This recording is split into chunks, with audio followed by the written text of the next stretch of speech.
ஒரு காடு, அங்கே புத்தர் அவர் பாட்டுக்கு நடந்து போய்கிட்டே இருக்கிறார். அவருக்கு பின்னாடி ஒரு குரங்கு, அதுவும் தொடர்ந்து வந்துக்கிட்டே இருக்குது. புத்தர் திரும்பி பார்த்தார். குரங்கு அப்படியே குதித்து உயர எழும்பி ஒரு கிளையில் போய் உக்காந்துது. ஏன் இப்படி பண்ணுறேன்னு கேட்டார் புத்தர். என்னை சாதாரணமாக நினைக்க வேணாம், நான் மகாமந்தி, என்னால் எல்லாம் முடியும், முடியாதுங்கிற வார்த்தையே என்னுடைய அகராதியில் கிடையாது, என்ன வேணும்னாலும் செய்வேன் அப்படின்னுது. அப்படின்னா ஒரு பந்தயம் வச்சுக்கலாமான்னார் இவர். ஓ வச்சுக்கலாமேன்னுது. வேற ஒன்றும் இல்லை, இப்போ நீ மேலே எழும்பி அந்த கிளையில் உட்காந்தது மாதிரி அங்கேருந்து தாவி என் உள்ளங்கையில் உட்காரணும், அவ்வளவுதான் அப்படின்னார். அப்படி உட்காந்துட்டா என்ன பரிசு அப்படின்னு கேட்டது அது. சொர்க்கத்தில் இருக்கிற மாமன்னன் மரகத சக்கரவர்த்தியை என்னோட இருக்கும்படியாக கூப்பிட்டுக்கிறேன். அந்த சமயத்தில் அவருடைய அரியணை அங்கே காலியாகிடும், நீ அதில் போய் உட்காந்துக்கலாம். பந்தயத்தில் தோத்துட்டா ஒரு கல்ப காலம் இந்த பூமியில் வாழ வேண்டியிருக்கும், அதுக்கு பிறகு தான் என்கிட்ட வர முடியும், என்ன சொல்கிற அப்படின்னார். குரங்குக்கு தாவறது ஒரு பெரிய காரியமா? இது எனக்கு ரொம்ப சாதாரண விஷயம், என்ன இப்போவே தாவட்டுமா அப்படின்னுது. சரின்னு சொல்லி உள்ளங்கையை நீட்டினார். அவருடைய கை தாமரை இலை அளவுக்கு அப்படியே விரிஞ்சுது. குரங்கு சௌகரியமாக உட்கார்றதுக்காக. குரங்கு தாவறதுக்கு தயாராச்சு. அதுக்கு முன்னாடி ஒரு சின்ன யோசனை அதுக்கு. இந்த கிளையிலேருந்து அந்த கைக்கு தாவறது எனக்கு ரொம்ப அற்பமான ஒரு வேலை, இது ரொம்ப சாதாரணம், என்னுடைய கௌரவத்துக்கு இது சரியாக இருக்காது. அதனால் நான் என்ன பண்ண போகிறேன்னா, இங்கேருந்து கிளையிலேருந்து அப்படியே உயர எழும்ப போகிறேன். எழும்பி மேல் உலகம் போய் அங்கே ஒரு சுற்றிவிட்டு அதுக்கப்புறம் அங்கேருந்து நேராக இந்த கையில் உட்கார போகிறேன் அப்படின்னு நினச்சிது. என்ன யோசிக்கிற அப்படின்னார் புத்தர். ஒன்றும் இல்லை, இந்த பாயிரம் பார் அப்படின்னு சொல்லி தாவி உயர போயிட்டுது. கொஞ்ச நேரத்தில் வான உலகத்துக்கே போய் சேர்ந்துட்டுது. அங்கே போய் பார்த்தா அங்கே ஒரு 5 பளிங்கு தூண்கள் இளம் சிவப்பு நிறத்தில் நின்றுக்கிட்டு இருக்குது. குரங்கு நினச்சிக்கிட்டது, புத்தர்கிட்ட போய் இந்த பளிங்கு தூண்களை பார்த்தோம்னு சொன்னால் அப்படியே திகைச்சு போயிடுவார், இந்த தூணில் ஏதாவது அடையாளம் செஞ்சுட்டு போகணும் அப்படின்னு அந்த இடத்துல மிதந்துக்கிட்டே நினச்சிது. உடனே ஒரு தூணில் எழுதிச்சு. என்ன எழுதிச்சுன்னா, ஒரு மகா ஞானி இங்கே வந்துட்டு போகிறார் அப்படின்னு எழுதிச்சு. எழுதிவிட்டு அப்படியே கீழே தாவி புத்தரோட உள்ளங்கையில் உட்காந்துது. எப்படி பார்த்தீங்களா என்னுடைய வேலை? வான உலகத்துக்கே போய் அங்கே இருக்கிற 5 பளிங்கு தூண்களை பார்த்துட்டு அதில் நான் வந்த விவரத்தை எழுதி வச்சுட்டு அதுக்கப்புறம் இங்கே வந்திருக்கிறேன் அப்படின்னுது ரொம்ப பெருமையாக. அப்படியா அப்படின்னார் புத்தர். ஆமாம், சந்தேகமாக இருந்தால் வாங்க, அழைச்சிட்டு போய் காட்டுறேன் அப்படின்னுது அந்த குரங்கு. அதுக்கு தேவையில்லை, அப்படியே கொஞ்சம் கீழே குனிஞ்சு பார் தெரியும் அப்படின்னார் புத்தர். அங்கே பார்த்தா புத்தரோட உள்ளங்கை தெரிஞ்சுது. நல்லா உத்து பார்த்துது. அவரோட ஒரு விரலில் அது எழுதிய வாசகம் தெரிஞ்சுது. குரங்கு யோசனை பண்ணிச்சு, அப்படின்னா வானத்தில் நான் பார்த்தது புத்தரோட விரல்களா அப்படின்னு யோசிச்சுது. இதை புரிஞ்சுக்கிட்ட உடனே அந்த குரங்கோட கர்வம் அழிஞ்சு போச்சான். நம்ம மனசு தான் இந்த குரங்கு. மனம்ங்கிறதும் ஆணவங்கிறதும் ஒரு நாணயத்தின் 2 பக்கங்கள். மனம் உள்ளவரை ஆணவமும் இருக்கும். மனம் அழிஞ்சாதான் ஆணவம் அழியும். மனம் அழிய வேண்டும் அப்படின்னு பெரியவங்க சொல்கிறது இந்த அர்த்தத்தில் தான். நம்ம ஆளுங்க சவால் விடுறதெல்லாம் வேறு மாதிரி. ஒருத்தன் ஒரு வாய்க்காலை தாண்டுறேன்னு பந்தயம் கட்டி தாண்ட முடியாமல் வாய்க்காலில் விழுந்து காலை உடச்சிக்கிட்டு கட்டு போட்டுக்கிட்டு வந்தான். ஏன்டா அப்படின்னு கேட்டாங்க. நான் பந்தயம் கட்டின நேரம் சரியில்லை அப்படின்னா. எப்படிறான்னு கேட்டிருக்காங்க. வாய்க்காலில் தண்ணி இருக்கிற நேரமாக பார்த்து பந்தயம் கட்டியிருக்கணும் அப்படின்னானா. ஒருத்தர் ரொம்ப கவலையோடு உட்காந்துருந்தார். எதை பற்றி சார் கவலைப்படுறீங்கன்னு கேட்டோம். எதிர்காலத்தை பற்றி கவலைப்படுறேன்னார். ஏன்னு கேட்டோம். என்ன பண்ணுறதுன்னே தெரியல சார், எதிர்காலம் ஒரே இருட்டாக இருக்குது, பாதையே புரியலன்னார். இன்றைக்கி நம்ம இளைஞர்கள் பல பேருக்கு எதிர்காலம் இருட்டாக தான் தெரியுது. அவங்கெல்லாம் இந்த கதையை கொஞ்சம் கேட்கணும். ஒரு மலை அடிவாரத்தில் ஒரு சின்ன கிராமம். அந்த மலை ரொம்ப உயரமானது. அடர்த்தியாக செடி கொடிகள் மரங்கள் அதில் மண்டி கிடக்குது. பகல் வேளையில் இருட்டாக தான் இருக்கும், அவ்வளோ அடர்த்தி. அந்த மலை உச்சியில் ஒரு கோவில். நாள் ராத்திரியே புறப்பட்டாதான் காலையில் அந்த கோயிலுக்கு போய் சேர முடியும். கிராமத்து இளைஞன் ஒருத்தன் அந்த மலை உச்சிக்கு போக வேண்டியிருந்தது. கையில் ஒரு விளக்கை எடுத்துக்கிட்டு நாள் ராத்திரியே புறப்பட்டான். புறப்பட்டு போனவன் கிராமத்து எல்லையிலேயே நின்றுட்டான். ஏன் தெரியுமா? அவன் கையில் இருந்த விளக்கோட வெளிச்சம் 10 அடி தூரத்துக்கு தான் தெரியுது. அது வரைக்கும் தான் பாதை தெளிவாக இருக்குது. அதுக்கு அப்பாலெல்லாம் ஒரே இருட்டாக இருக்குது, பாதை புரியல. இவன் யோசனை பண்ணி பார்த்தான். மனசுக்குள்ள ஒரு சந்தேகம். 10 அடி தூரம் தானே வெளிச்சம் தெரியுது, அப்படின்னா நாம் 10 அடி தூரம் தானே போக முடியும், அதுக்கு அந்தாண்ட ஒரே இருட்டாக இருக்குதே, அதில் எப்படி நாம் நடந்து போகிறது? நாம் ரொம்ப தூரம் நடந்து போய் ஆகணுமே. அப்படிப்பட்ட நினப்பெல்லாம் அவனுக்கு வந்துட்டுது. இதுதான் அவன் மனசில் ஏற்பட்ட தயக்கம். இப்படி யோசிச்சுக்கிட்டே அந்த இளம் ஆசாமி புறப்பட்ட இடத்துலையே நின்றுக்கிட்டு இருக்கிறான். அந்த சமயத்தில் ஒரு வயசான பெரியவர் அந்த பக்கமாக வந்தார். அவர் கையில் இதை விட சின்னதாக ஒரு விளக்கு வச்சுருந்தார். அது எப்படின்னா, அது ஒரு 5 அடி தூரத்துக்கு தான் வெளிச்சம் காட்டுது. அவ்வளவு சின்ன விளக்கு. அவரும் மலை உச்சிக்கு போகிறதுக்காக தான் வந்துக்கிட்டு இருக்கிறார். அவரை பார்த்து இவன் கேட்டான், என்ன பெரியவரே, இவ்வளவு சின்ன விளக்கை வச்சுக்கிட்டு அவ்வளவு தூரத்துக்கு எப்படி மலையேற போகிறீங்க அப்படின்னு கேட்டான். நீ ஏன் இப்படி தயங்கிட்டே நிற்கிறேன்னு கேட்டார் பெரியவர். என்கிட்ட இருக்கிற விளக்கு 10 அடி தூரத்துக்கு தான் பாதையை காட்டுதுன்னா. இப்போ பெரியவர் சொன்னார், தம்பி, உன் கையில் இருக்கிற விளக்கு கொடுக்குற வெளிச்சத்தை வச்சு நீ முதல்ல 10 அடி தூரம் முன்னாடி போ. 10வது அடியில் போய் நின்றுக்கிட்டு பாரு. மறுபடியும் ஒரு 10 அடி தூரத்துக்கு பாதை தெரியும். இப்படி உன் கையில் இருக்கிற விளக்கு தொடர்ந்து வெளிச்சம் காட்டிக்கிட்டே இருக்கும். நீ முன்னேற முன்னேற அந்த வெளிச்சமும் முன்னேறும். அதனால் எத்தனை கிலோமீட்டர் தூரம் வேணும்னாலும் நீ இந்த 10 அடி தூரம் வெளிச்சத்தை வச்சுக்கிட்டே நீ போயிடலாம், புறப்படு அப்படின்னார். இப்போ தான் அந்த பெரியவர் சொன்னது இளைஞனுக்கு பளிச்சுன்னு புரிஞ்சுதான். உடனே உற்சாகமாக புறப்பட்டான், உச்சிக்கு போய் சேர்ந்தான். இந்த கதையிலேருந்து நாம் புரிஞ்சிக்க வேண்டியது என்ன தெரியுமா? நீண்ட கால திட்டம் ஒன்று போடும் பொழுது நமக்கு முன்னாடி இருக்கிறத மறந்துட்டு மனசை போட்டு குழப்பிக்கக்கூடாது. உங்கள் கையில் என்ன இருக்கோ அதுலேயே உங்கள் எதிர்காலம் மறைஞ்சிருக்குது. கண் முன்னாடி தெரியறத வச்சு ஆரம்பிங்க, போக போக வழி தானாக புலப்படும் அப்படிங்கிறார் ஒரு பெரியவர். பெரிய பயணங்களையெல்லாம் இப்படி தான் நடத்த வேண்டியிருக்கும். ஒவ்வொரு அடியாக எடுத்து வச்சா ஓடி போய் சேர்ந்து விடலாம். மலைச்சி போய் நின்றுட்டா நின்றுக்கிட்டே இருக்க வேண்டியது தான். நம்ம ஆள்லாம் ரொம்ப மோசமான இருக்கிறாங்க. ஒருத்தன் அப்படி தான் நீண்ட தூர பிரயாணம் ஒன்று புறப்பட்டான். ரயில் போய்கிட்டே இருந்தது. கொஞ்சம் தூரம் போச்சு, பாதி வழியில் கையில் வச்சுருந்த டிக்கெட்டை காற்றுல விட்டுட்டான். ஐயோ, என் டிக்கெட்டு போயிட்டுதே அப்படின்னு கத்த ஆரம்பிச்சிட்டான். பக்கத்தில் இருந்த பெரியவர் அவனை பார்த்து பரிதாபப்பட்டு, கவலைப்படாத தம்பி, போனால் போகுது, வேறு டிக்கெட் வாங்கிக்கலாம் அப்படின்னு ஆறுதல் சொன்னார். அதுக்கு அவன் சொல்கிறான், சார், நான் அதுக்காக அழலை, அந்த டிக்கெட்டு கிடைச்சா தானே நான் எந்த ஊருக்கு போகணுங்கிறது எனக்கு தெரியும் அப்படிங்கிறான். ஒரு ஊரில் ஒரு ஆள் இருந்தான். அவனுக்கு ஒரே ஒரு மகள். அவளை நல்ல இடத்துல கட்டி கொடுக்கணும்னு ஆசைப்பட்டான். அதுக்காக மாப்பிள்ளை தேடிக்கிட்டு இருந்தான். அவன் கொஞ்சம் வசதியான ஆள். அதனால் நிறைய பேர் வந்தாங்க. இருந்தாலும் ஒரு நல்ல குணமுள்ள மாப்பிள்ளையாக இருக்கணும் அவன் எதிர்பார்த்தான். அப்படி இருக்கணும்னு தொடர்ந்து முயற்சி பண்ணான். கடைசியாக ஒரு 3 பேர் கிடைச்சாங்க. அந்த 3 பேரில் யாரை தேர்ந்தெடுக்கிறது? இதுதான் அவனுக்கு வந்த குழப்பம். இந்த நிலைமையில் ஒரு பெரியவரை தேடி போனான். அவர்கிட்ட தன்னுடைய பிரச்சனையை சொன்னான். அவர் கொஞ்சம் யோசனை பண்ணார். அதுக்கப்புறம் 3 பேரையும் கூப்பிட்டார். இதை பாருங்கப்பா, உங்கள் 3 பேருக்கும் 3 மாத கால அவகாசம் தர்றேன். நீங்கள் இப்போ போகலாம். 3 மாதம் கழித்து திரும்பி வரலாம். அப்படி வரும்பொழுது இந்த 3 மாத காலத்தில் நீங்கள் செஞ்ச நல்ல காரியம் ஏதாவது ஒன்று சொல்லணும். அதை வச்சு உங்களில் ஒருத்தரை நாங்கள் தேர்ந்தெடுத்துக்கிறோம் அப்படின்னு சொன்னாராம். 3 பேரும் சரின்னு சொல்லிவிட்டு திரும்பி போயிட்டாங்க. 3 மாதம் ஆச்சு. அதுக்கப்புறம் ஒரு நாள் திரும்பி வந்தாங்க. அவர் அவங்கள கூப்பிட்டு உட்கார வச்சார். அப்புறம் கேட்டார், இப்போ சொல்லுங்கள், இந்த 3 மாத காலத்தில் நீங்கள் செஞ்சுருக்கிற ஏதாவது ஒரு நல்ல காரியத்தை சொல்லுங்கள் அப்படின்னார். முதல்ல ஒருத்தன் எழுந்திரிச்சு நின்னான். ஐயா, எங்கள் அப்பா இறந்த பிறகு அவரோட கணக்கு வழக்குகளை எடுத்து பார்த்துக்கிட்டு இருந்தேன். அவர் ஒரு வியாபாரிகிட்ட 10,000 ரூபா கடன் வாங்கியிருக்கிறதாக எழுதியிருந்தார். அந்த வியாபாரியும் இப்போ உயிரோடு இல்லை. இருந்தாலும் அந்த வியாபாரியோட மகனை தேடி கண்டுபிடிச்சேன். கணக்கு புத்தகத்தை காட்டினேன். எங்கள் அப்பா உங்கள் அப்பா கிட்ட 10,000 ரூபா கடன் வாங்கியிருக்கிறதாக இதை எழுதியிருக்கிறார். அதனால் அதை திருப்பி கொடுக்கறதுக்காக வந்திருக்கிறேன். இந்தாங்க அந்த பணம் அப்படின்னு சொல்லி கொடுத்துட்டு வந்துட்டேன் அப்படின்னு நானும். இதை பெரியவர் கவனமாக கேட்டுக்கிட்டார்.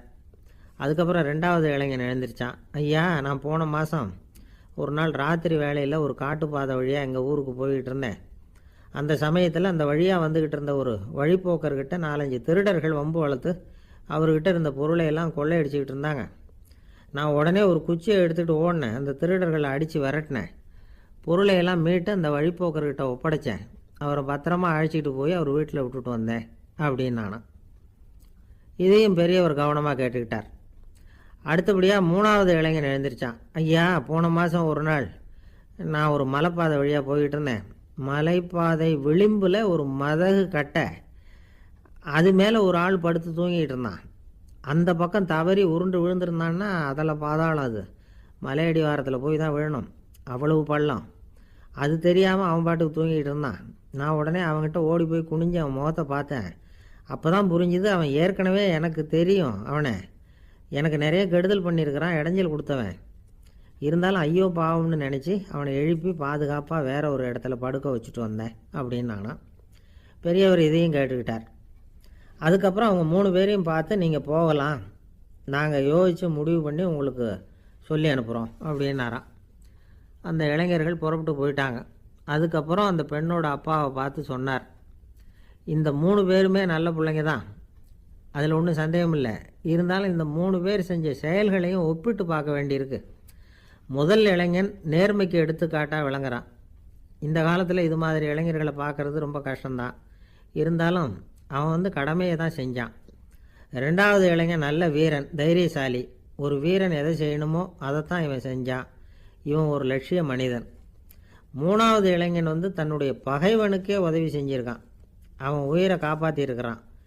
பகைவனுக்கு அருள்வதுங்கிறது ஒரு சாதாரண மனுஷனால் செய்யக்கூடிய காரியம் இல்லை. பகையை மறக்கிறதும் பகைவனுக்கு அருள்வதும் தெய்வீக பண்புகள். அதனால் இவனையே உன்னுடைய மகளுக்கு ஏற்ற மாப்பிள்ளையா தேர்ந்தெடுக்கலாம் அப்படின்னு சொன்னாங்களாம். ஒரு நல்ல நாளில் அவங்களுக்கு திருமணம் நல்ல விதமாக நடந்து முடிஞ்சுதான். இது சுவாமி சின்மயானந்தர் சொல்லியிருக்கிற ஒரு கதை. இதிலேருந்து நாம் புரிந்து கொள்ள வேண்டிய ஒரு கருத்து, நமக்கு கெடுதல் பண்ணவங்களுக்கும் நாம் நல்லது செய்யணும். ஆனால் நடைமுறையில் அப்படி நம்மளால் செய்ய முடியறதில்ல. அதுதான் சிக்கல். நம்மால் ஒருத்தங்கிட்ட கேட்டேன், ஏண்டா உன்னுடைய பகைவன் ஒருத்தன் அது மாதிரி ஒரு மலைப்பாதை மதகு கட்டையில் படுத்திருந்தா உடனே நீ என்ன நினைப்ப அப்படின்னு கேட்டோம். இது ஒரு அருமையான சந்தர்ப்பம்னு நினைப்பேன் அப்படின்னா. எதுக்குன்னு கேட்டோம். அவனை அந்த பக்கமாக உருட்டி கீழே தள்ளுறதுக்கு அப்படின்னா. ஒரு அம்மா, அவங்களுக்கு 35 வயசு இருக்கும். குடும்பத்தில் எந்த கஷ்டமும் இல்லை. இருந்தாலும் காரணம் இல்லாமல் பிள்ளைங்க பேரில் கோவப்படுறது, எரிஞ்சு விழுறது அவங்க வழக்கம். பிள்ளைங்க அழும். உடனே அவங்க மனசும் சங்கடப்படும். இன்னொரு அம்மா, நல்ல வேலையில் இருக்கிறவங்க, வாரத்துக்கு ஒரு தடவையாவது தலைவலி வந்துடும். இவங்களுக்கெல்லாம் உடம்புல எந்த கோளாறும் இல்லை, மனசு மட்டும் சரியாக இருக்காது. தூக்க மாத்திரை கையில் வச்சுருப்பாங்க. 30-35 வயசுடைய பெண்களுக்கு சர்வசாதாரணமாக காணப்படுகிற மனக்கோளாறு இது. இதுக்கு பேர் மனவாட்டம், டிப்ரெஷன், மனமடிவு அப்படின்னு சொல்லலாம். இந்த நோய்க்கு அறிகுறி என்ன தெரியுமா? மனசில் வருத்தமான உணர்வு இருக்கும். அடிக்கடி அழலாம் போல தோணும். முன்னால எல்லாம் எந்தெந்த செயலில் ஆர்வம் இருந்ததோ அதெல்லாம் குறைஞ்சிரும், அல்லது சுத்தமாகவே ஆர்வம் இல்லாமல் போயிடும். சில பெண்கள் இளம் வயசில் பக்கத்தில் இருக்கிறவங்க கிட்ட கலகலப்பாக பேசுவாங்க, வீட்டை அலங்கரிக்கிறதுல ஆர்வம் இருக்கும். இப்போ அதுலெல்லாம் ஆர்வம் இல்லாமல் போயிடும். எந்த வேலை செஞ்சாலும் சீக்கிரம் களைப்பு அடைஞ்சுடுறது மாதிரி ஆகிடும். நமக்கு யாருமே உதவியாக இல்லை, நம்ம எல்லாரும் கை விட்டுட்டாங்க போல் இருக்குதே அப்படிங்கிற உணர்வுலாம் உண்டாகும். தன்னைத்தானே குறை சொல்லிக்குவாங்க. நாம் தப்பு பண்ணிவிட்டோம் போல் இருக்குதே அப்படின்னு தோணும். குற்றம் பண்ணிட்டதா நினச்சி கஷ்டப்படுவாங்க. பசி இருக்காது, தூக்கத்தில் தொந்தரவு இருக்கும். அடிக்கடி செத்து போடலாங்கிற உணர்வு வரும். தற்கொலை பண்ணிக்கலாங்கிற எண்ணம் உண்டாகும். சில பேர் தற்கொலை முயற்சியில் கூட ஈடுபடுவாங்க. சில பேருக்கு பலவிதமான உடல் வலிகள் இருக்கும், பலவீனம் இருக்கும், சீக்கிரமாக களைப்படைஞ்சு போடுவாங்க. இதெல்லாம் மனவாட்ட நோய்க்கான தன்மைகள். இந்த மனவாட்டம், அதாவது டிப்ரெஷனை 2 வகையாக பிரிக்கலாமா. ஒன்று தானாக உண்டாக்கிக்கிறது, இன்னொன்று எதிர் விளைவை உண்டு பண்ணுகிற அல்லது நரம்பு சம்பந்தப்பட்ட டிப்ரெஷன். தானாக உண்டாக்கிக்கிற மனவாட்ட நோய் இருக்குது பாருங்கள், அதுக்கு ஏதாவது சூழ்நிலை காரணமாக இருக்கலாம், அல்லது இல்லாமலும் போகலாம். மூளையில் டொப்பாமைன் அல்லது செரட்டோனின் இதோட அளவு குறையும் பொழுது இந்த டிப்ரெஷன் உண்டாகுது. இதுக்கு ஓரளவு பிறவி காரணங்கள் கூட இருக்கலாம். குடும்பத்தில் வேறு சிலருக்கும் வரலாம். பாதிக்கப்பட்ட பெண்ணை பார்க்குறதுக்கு பலவீனமாக தெரியும், கடுமையான குற்ற உணர்வு இருக்கும், தனியாக இருக்கிறதுக்கு ஆசைப்படுவாங்க, நடு ராத்திரியில் எழுந்திரிச்சு உட்காந்து கஷ்டப்பட்டுக்கிட்டு இருப்பாங்க, கொடூரமான முறையில் தற்கொலை பண்ணிக்க முயற்சி பண்ணுவாங்க, தீ வச்சுக்கிறது, அமிலத்தை குடிக்கிறது, தூக்கில் தொங்குறது. இப்படி தானாக வரவழைச்சிக்கிற மனவாட்ட நோய் மறையக்கூடிய நோய். ஒரு தடவை வந்தால் 3லேருந்து 6 மாதம் வரைக்கும் நீடிக்கும். இடைப்பட்ட காலங்களில் நோயாளி இயல்பாக இருப்பார். எதிர் விளைவை உண்டு பண்ணுகிற அல்லது நரம்பு சம்பந்தப்பட்ட மனவாட்ட நோய் எப்படின்னா, கணவன் மனைவி மாமியார் மருமகள் இப்படிப்பட்ட உறவு முறை பிரச்சனைகள், தோல்விகள், எரிச்சல்கள், ஆஃபீஸு பிரச்சனை, இப்படிப்பட்ட சூழ்நிலையால் உண்டாகிறது. எல்லாத்துக்கும் மருந்து இருக்குது, மார்க்கம் இருக்குது, கவலைப்பட வேண்டியதில்லை, தைரியமாக இருக்கணும். உளவியல் மருத்துவம் இதுக்கு ரொம்ப உபயோகமாக இருக்கும். சில பெண்களை பாருங்கள், அவங்க எதுக்கும் அலட்டிக்கிறது இல்லை. ஒரு அம்மா அப்படி தான் தன்னுடைய கணவனை அழைச்சிக்கிட்டு ஒரு மனநோய் மருத்துவர்கிட்ட வந்தாங்க. டாக்டர், எங்கள் வீட்டுக்காரர் திடீர்னு ஒரு மாதிரி ஆயிட்டார், வித்தியாசமாக நடந்துகிறார். எப்படின்னா, இவர் தன்னையே ஒரு ஒட்டடை பூச்சியாக நினச்சிக்கிட்டு இருக்கிறார். அப்படி நினச்சிக்கிட்டு தன்னுடைய தலையாலேயே வீட்டில் உள்ள ஒட்டடையெல்லாம் தொடச்சிக்கிட்டு இருக்கிறார் அப்படின்னாங்க. எவ்வளவு நாளாக அப்படி இருக்குதுன்னு கேட்டார் டாக்டர். ஒரு வாரமாக அப்படி இருக்குது அப்படின்னாங்க அந்த அம்மா. அப்படின்னா முன்னாடியே ஏன் அழைச்சிட்டு வரல அப்படின்னு கேட்டார் டாக்டர். வீடு பூரா சுத்தமாகட்டுமேனு பார்த்துக்கிட்டு இருந்தேன் டாக்டர் அப்படின்னாங்களாம் அந்த அம்மா. ஒரே ஒரு ஊரில் ஒரு பாதிரியார் இருந்தார். ரொம்ப நாள் சந்தோஷமாக வாழ்ந்தார். ஒரு நாள் அவர் மடத்து சமையல் அறையில் பாத்திரங்களை கழுவி துலக்கி சுத்தப்படுத்திக்கிட்டு இருந்தார். அந்த சமயத்தில் ஒரு தேவதூதன் அவர் முன்னாடி வந்து நின்னான். இவர் நிமிர்ந்து பார்த்தார். ஆண்டவர் என்னை உங்ககிட்ட அனுப்பியிருக்கிறார், பரலோகத்தில் வாசம் செய்யறதுக்கு உங்களுக்கு நேரம் வந்துட்டுது அப்படின்னு அந்த ஆள். ஆண்டவருக்கு என்னோட ஞாபகம் வந்ததுக்கு நன்றி. ஆனாலும் இப்போ இங்கே நீயே பாரு, எவ்வளவு பாண்டங்கள் பாக்கி இருக்கு, இவ்வளவையும் நான் சுத்தப்படுத்த வேண்டியிருக்கு. நான் நன்றி கெட்டவனாக இருக்க விரும்பலை. இந்த பணியை முடிக்கிற வரைக்கும் என்னுடைய பரலோக வாழ்வை தள்ளி வைக்க முடியுமா? நீ என்ன நினைக்கிற அப்படின்னு கேட்டார். தேவதூதன் தனக்கே உரிய விவேகத்தோட அன்போட பாதிரியாரை பார்த்தான். சரி, என்ன செய்யலாம்ங்கிறத அப்புறம் சொல்கிறேன் அப்படின்னு சொல்லிவிட்டு புறப்பட்டு போயிட்டான். ஒரு நாள் அந்த பாதிரியார் தோட்டத்தில் உள்ள களைகளை எல்லாம் ஒரு களை கொத்தியால் கொத்தி களை எடுத்துக்கிட்டு இருக்கிறார். அந்த சமயத்தில் இந்த தேவதூதன் மறுபடியும் அவர் முன்னாடி நிற்கிறான். பாதிரியார் பார்த்தார். இதை பாரு, இந்த தோட்டம் பூராவும் எவ்வளவு களை மண்டி கிடக்கு, பரலோகம் கொஞ்ச காலம் எனக்காக பொறுத்திருக்கலாம்னு நீ நினைக்கிறியா அப்படின்னு கேட்டார். தேவதூதன் சிரிச்சுக்கிட்டே மறுபடியும் மறைஞ்சிட்டான். மறுபடியும் அவர் களை எடுக்கிறது, தானிய களஞ்சியத்துக்கு வர்ணம் பூசுறது, இப்படிப்பட்ட வேலைகளில் ஈடுபட்டிருக்கார். இன்னொரு நாள் ஒரு மருத்துவமனையில் நோயாளிகளை கவனிச்சிக்கிட்டு ரொம்ப தீவிரமாக இருக்கிறார் அந்த பாதிரியார். ஒரு நோயாளியோட தாகத்துக்கு தண்ணீர் கொடுத்துட்டு நிமிர்ந்து பார்க்குறப்போ தேவதூதன் மறுபடியும் அவர் முன்னாடி நிற்கிறான். இந்த தடவை பாதிரியார் தன்னலமற்றவராக பேரன்பை காட்டக்கூடிய வகையில் தன்னுடைய 2 கைகளையும் உயர்த்தியபடி தேவதூதனின் கவனத்தை பிணியால் வாடக்கூடிய நோயாளிகளின் பக்கம் திருப்பினாராம். தேவதூதன் ஒன்றும் சொல்லலை, மறைஞ்சிட்டான். அன்னைக்கு சாயந்தரம் பாதிரியார் மடத்தில் உள்ள தன்னுடைய அறைக்கு போய் இளைப்பாறினார். யோசித்து பார்த்தார். தேவதூதனையும் தேவதூதனின் விருப்பத்தையும் பல நாள் தள்ளி போட்டு வந்ததையும் அவர் ரொம்ப நினச்சி பார்த்தார். திடீர்னு தான் முதுமை அடைகிறதையும் சோர்வு அடைகிறதையும் உணர்ந்தார். ஆண்டவரை நினச்சார். ஆண்டவரே, உம்முடைய தூதனை மறுபடியும் என்கிட்ட அனுப்புனா நான் சந்திக்கிறதுக்கு ஆவலாக இருக்கேன் அப்படின்னு சொல்கிறப்பவே தேவதூதன் பக்கத்தில் நின்னான். பாதிரியார் நிமிர்ந்து பார்த்தார். நீ இப்போவே என்னை அழைச்சிக்கிட்டு போக விரும்பினா நான் பரலோகத்துக்கு வர்றதுக்கு தயாராக இருக்கேன்னார்.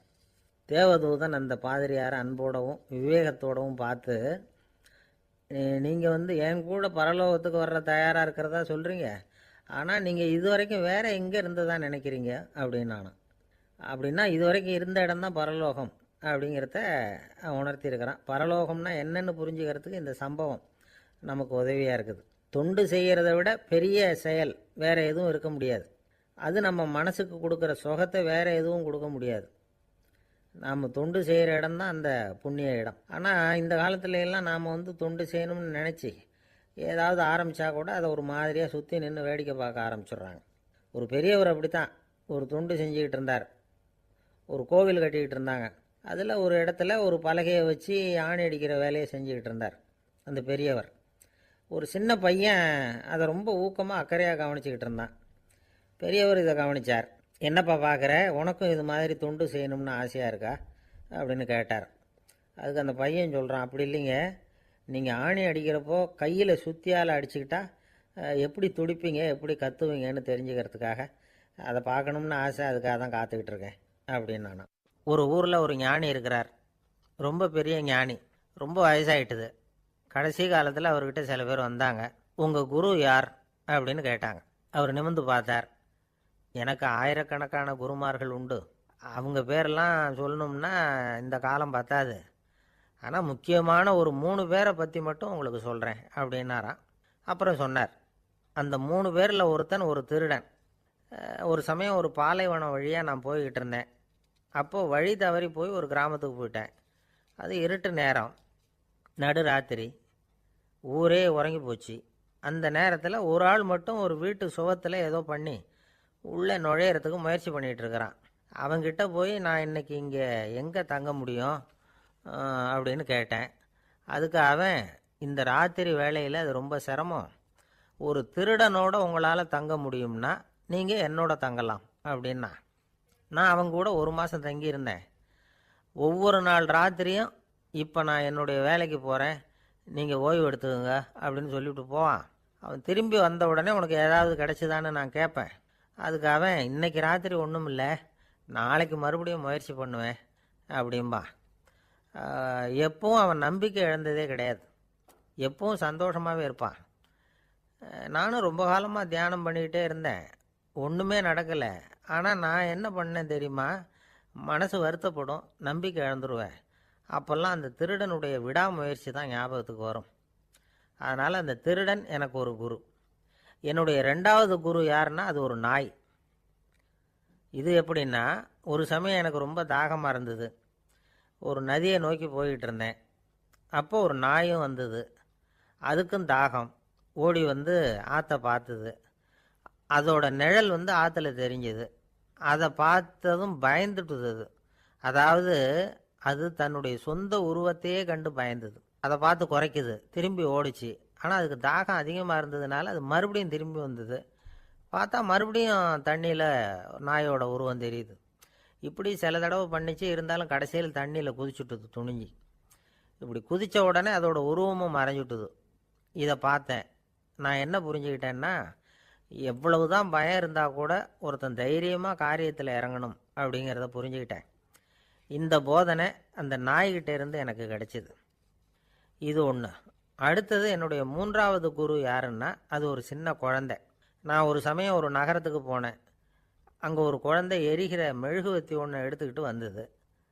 நான் அந்த குழந்தைய பார்த்து வேடிக்கையாக கேட்டேன், ஏன் பாப்பா, இந்த மெழுகுவத்தியை நீயாவே கொளுத்துனியா அப்படின்னு கேட்டேன். ஆமான்னுது அந்த குழந்தை. சரி, இந்த மெழுகுவத்தி முன்னாடி எரியாமல் இருந்தது, இப்போ எரியுது. இந்த மெழுகுவத்திக்கு வெளிச்சம் எங்கேருந்து வந்தது, அதை எனக்கு காட்ட முடியுமா அப்படின்னு கேட்டேன் அந்த குழந்தைகிட்ட. இதுக்கு அந்த குழந்தை சிரிச்சுக்கிட்டு அந்த மெழுகுவத்தியை ஊதி அணைச்சுட்டுது. அதுக்கப்புறம் என்னை பார்த்து கேட்டுது, இப்போ இந்த மெழுகுவத்தியின் வெளிச்சம் போனதை பார்த்தீங்க இல்லையா, அது எங்கே போச்சுன்னு எனக்கு சொல்லுங்க அப்படின்னுது. அந்த குழந்தை இப்படி கேட்டதும் என்கிட்ட இருந்த ஆணவம் அழிஞ்சுட்டுது. நான் படித்ததெல்லாம் அந்த வினாடியில் சுக்கு நூறாக போயிட்டுது. என்னுடைய முட்டாள்தனத்தை நான் உணர்ந்தேன் அப்படின்னு இவ்வளவும் அந்த ஞானி விவரமாக சொன்னாராம். அதனால் நாம் இன்னார்கிட்டே இருந்து தான் இதை கற்றுக்கணுங்கிறது இல்லை, யாருக்கிட்டே இருந்தும் எதையும் கற்றுக்கலாம். நம்மால் ஒருத்தன் ஒரு நாய் வளர்த்துக்கிட்டு இருந்தான். அந்த நாய்க்கு வால் கிடையாது. யாரோ ஏற்கனவே வெட்டி எடுத்துட்டாங்க. இந்த நாய் தான் சார் எனக்கு குரு, அதுக்கிட்டே இருந்து கூட நான் பாடம் கற்றுக்கிட்டு இருக்கிறேன் அப்படின்னா. அப்படி என்ன கற்றுக்கிட்டேன் இந்த வால் இல்லாத நாய்கிட்டே இருந்து அப்படின்னு கேட்டோம். நாம் யாருக்கிட்டையும் வாலாட்டக்கூடாது அப்படிங்கிற பாடத்தை அதுக்கிட்டே இருந்து தான் நான் கற்றுக்கிட்டேன் அப்படின்னா. ஒருத்தர் சிகரெட்டும் கையுமா வந்தார். சார், இந்த புகைப்பிடிக்கிற பழக்கத்தை நிறுத்தி போடணும்னு தான் பார்க்குறேன், முடியலன்னார். புகைப்பிடிக்கிறத நிறுத்துறது ரொம்ப சுலபம் சார் அப்படின்னார் இன்னொருத்தர். எப்படி சொல்கிறீங்கன்னு கேட்டார் அவர். நான் கூட ஏற்கனவே 10 தடவை அந்த பழக்கத்தை நிறுத்தி இருக்கிறேன் சார் அப்படின்னார் இவர். இதிலேருந்து என்ன தெரியுது, புகைப்பழக்கத்தை திடீர்னு விட்டு விடுறதுங்கிறது ரொம்ப கஷ்டம்னு தெரியுது. இருந்தாலும் இது சம்பந்தமான ஆராய்ச்சி, அனுபவம், இது ரெண்டையும் அடிப்படையாக வச்சு சில வழிமுறைகளை சொல்கிறாங்க. அதாவது புகைப்பிடிக்கிறத நிறுத்துறதுக்கு 10 வழிகள் உண்டு அப்படின்னு சொல்கிறாங்க. அது என்னங்கிறது தெரிஞ்சுக்கிட்டா உபயோகப்படுதான்னு பார்க்கலாமே. முதல் கருத்து என்னன்னா, கொஞ்ச நாளைக்கு புகைப்பிடிக்கிற நண்பர்களை விட்டு விலகி இருக்கணும். இதனால் புகைப்பிடிக்கிற ஆசை குறையும். அந்த பழக்கத்தை மறுபடியும் ஆரம்பிக்கக்கூடாதுங்கிற எண்ணம் உறுதிப்படும். 2வது கருத்து, புகைப்பிடிக்கிறதை எதிர்த்து தீவிரமாக பிரச்சாரம் செய்ய ஆரம்பிச்சிடணும். அது அடுத்தவங்களுக்கும் உபயோகப்படும், உங்களுக்கும் உபயோகப்படும். உங்கள் உள்ளுணர்வை அது தூண்டும், உங்களை உறுதி கொள்ள வைக்கும். மூன்றாவது கருத்து என்னன்னா, தினமும் 2 தடவை குளிக்கணும். எப்படி தெரியுமா? முதல்ல வெதுவெதுப்பான தண்ணீர், அப்புறம் குளிர்ந்த தண்ணீர், இப்படி மாறி மாறி குளிக்கணுமா. 4வது கருத்து, உடற்பயிற்சிகள் செய்யணும். மூச்சு வாங்குற மாதிரியான பயிற்சிகள் ரொம்ப நல்லதான். பிராணாயாமம் அப்படிங்கிற மூச்சு பயிற்சி ரொம்ப நல்லதுங்கிறாங்க. அப்புறம் 5வது கருத்து, சாப்பாடு மிதமாக இருக்கணும், சீராக இருக்கணும். பச்சை காய்கறிகள், பழங்கள் சாப்பாட்டில் சேர்த்துக்கலாம். அடிக்கடி கொஞ்சம் கொஞ்சமாக சாப்பிட்டு ரத்தத்தில் சர்க்கரையின் அளவை பராமரிக்கணும். இது நரம்புகளை அமைதிப்படுத்தும். 6வது கருத்து என்னென்னா, ரொம்ப நேரம் பசியோடு இருக்கக்கூடாது. புகைப்பிடிக்கிறத நிறுத்த முயற்சி செய்யும் பொழுது எடை குறைப்பு நடவடிக்கைகளை மேற்கொள்ளக்கூடாது. 7வது கருத்து, காப்பி, தேநீர், மதுபானம், அப்புறம் போதைப் பொருள்கள் கலந்த உணவுகள் இதெல்லாம் வேணாம். புகைப்பிடிக்கிறத அதெல்லாம் ஊக்கப்படுத்தும். கடுகு, மிளகு, அப்புறம் காரமான பொருள்களை தவிர்க்கணும். உப்பு அளவை குறைக்கணும். தினமும் 10 குவளை தண்ணீராவது குடிக்கணும். வெறும் தண்ணி புகைப்பிடிக்கிற ஆவலை தணிக்குதான். 8வது கருத்து, கையில் சிகரெட்டு, புகையில ஏதாவது இருந்தால் உடனே தூக்கி எறிஞ்சிருங்க. அது கையில் இருக்கிற வரைக்கும் புகைப்பிடிக்கிற ஆசை வந்துக்கிட்டே இருக்கும். 9வது கருத்து என்னென்னா, இறை நம்பிக்கை உள்ளவங்க புகைப்பிடிக்கிற எண்ணம் வர்றப்போவெல்லாம் பிரார்த்தனை செய்ய ஆரம்பிச்சுடலாம். 10வது கருத்து, உங்களுக்கு ரொம்பவும் வேண்டியவங்க யாரோ அவங்கக்கிட்ட எல்லாம் நீங்கள் புகைப்பிடிக்கிறத நிறுத்தி விட்டதா சொல்லிவிடுங்க. இந்த 10 வழிகளையும் கடைபிடிக்க ஆரம்பிச்சுட்டா புகைப்பிடிக்கும் பழக்கத்தை நிறுத்தி விடலாம் அப்படின்னு சொல்கிறாங்க அனுபவப்பட்டவங்க. முயற்சி பண்ணி பார்க்கலாம். ஒரு முக்கியமான இடத்துல நின்றுக்கிட்டு இருந்தார் ஒருத்தர். அங்கே இன்னொருத்தர், ஏன் சார் இந்த இடத்துல சிகரெட் பிடிக்கலாமா அப்படின்னு அனுமதி கேட்டார். இந்த இடத்துல சிகரெட் பிடிக்கக்கூடாதுங்க அப்படின்னாரு இவர். நீங்கள் இப்படி சொல்கிறீங்க, ஆனால் இந்த இடத்துல கீழே நிறைய சிகரெட் துண்டுகள் கிடக்குதே, அவங்கெல்லாம் யார்? அவங்கெல்லாம் உங்கள் மாதிரி என்கிட்ட அனுமதி கேட்காதவங்க அப்படின்னாராம் இவர். இந்த உலகத்தில் எவ்வளவோ உயிரினங்கள் இருக்குது. ஒவ்வொன்றும் ஒவ்வொரு விதமாக சண்டை போடுது. இப்போ 2 மாடு சண்டை போட்டுக்குதுன்னு வச்சுங்க, என்ன பண்ணும்? 2 முட்டிக்கும். அதுக்கு சண்டை போடுறதுக்கு ஆயுதமாக உபயோகப்படுறது அதோட கொம்பு. 2 சேவல் சண்டை போட்டுக்குதுன்னு வச்சுங்க, அதுக்கு ஆயுதமாக உபயோகப்படுறது அதோட கால் நகம். காலால் தான் அது ஒன்றோட ஒன்று சண்டை போட்டுக்கும். ஆனால் 2 மனுஷன் சண்டை போட்டுக்கிறான்னு வச்சுங்க, இவன் இன்னதை தான் ஆயுதமாக உபயோகப்படுத்துவான்னு குறிப்பிட்டு சொல்ல முடியாது. கல்லை எடுப்பான், கத்தி எடுப்பான், துப்பாக்கி எடுப்பான், என்ன வேணாலும் பண்ணுவான். வாயால் திட்டுவான், கையால் அடிப்பான், காலால் உதைப்பான், சகலகலா வல்லவன்.